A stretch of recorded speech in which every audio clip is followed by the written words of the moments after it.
পিঠে খেলে যে পেটে সয় তা সবারই কম বেশি জানা। এবার সেই বার্তাকে ছড়িয়ে দিতেই পিঠে পুলির আয়োজন মেদিনীপুর শহরে। মূলত মেদিনীপুর শহরের 14 নম্বর ওয়ার্ড সাহেবপুকুর চক এলাকায় পিঠে পুলি উৎসবের আয়োজন করা হয় ওয়ার্ডের ভাই বোনেদের উদ্যোগে। এদিন এই পার্কের মাঠে দ্বিতীয় বর্ষের এই মেলার আয়োজন করা হয়। এই পিঠে পুলি মেলা ও প্রতিযোগিতায় মোট 20টি স্টল অংশগ্রহণ করে। তাদের ভিন্ন ভিন্ন ধরনের এবং ভিন্ন স্বাদের পিঠে তৈরি করে।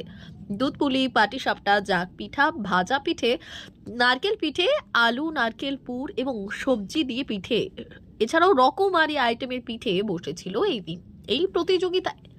এই প্রতিযোগিতার নাম দেওয়া হয়েছিল ঘন্টা খানেক সঙ্গে পিঠে পুলি। এই দিন এই পিঠে পুলি উৎসবে এলাকাবাসীদের উৎসাহ উদ্দীপনা লক্ষ্য করা যায় এই পার্কের মাঠে। 20, 21, 22 তো করোনা সব খেয়ে নিল উৎসব। আর আমরা 23 সালে করোনা হয়েছিলাম, কিন্তু ঠিক করতে করতে পেরিয়ে যায়। 24 সালে আরম্ভ আমরা করেছি। এখানে কোনো উদ্যোক্তা নেই, উদ্যোক্তা 14 নম্বর ওয়ার্ডের সমস্ত ভাই বোনেরা। এখানে কোনো বিভেদ নেই।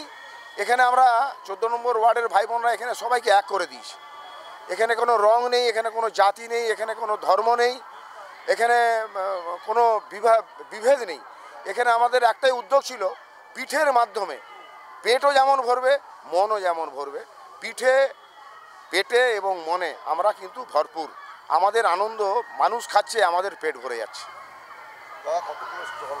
আমাদের এখানে স্টল হয়েছে 20টি ভর্তি হয়ে গেছে এবং আরও 2-4 জন ঘুরে গেছে। খারাপ লাগছে, ওরা একটু দেরি করে এসে আমাদের বলেছে।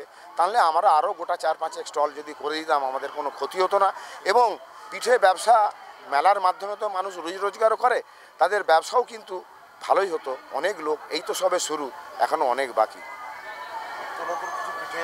নিত্য নতুন পিঠে বলতে এমন এমন নাম মনে করতে পারছি না। এইখান থেকে একটা পড়তে পারছি কি সুন্দরী বইয়ের দিশে, হ্যাঁ, বউ সুন্দরী ক্ষীরের পাটিসাপটা, এরকম বিভিন্ন রকম নাম দিয়ে লোক পিঠে নিয়ে এসছে। ভালো লাগছে। আমার নাম সোমনাথ সিনহা।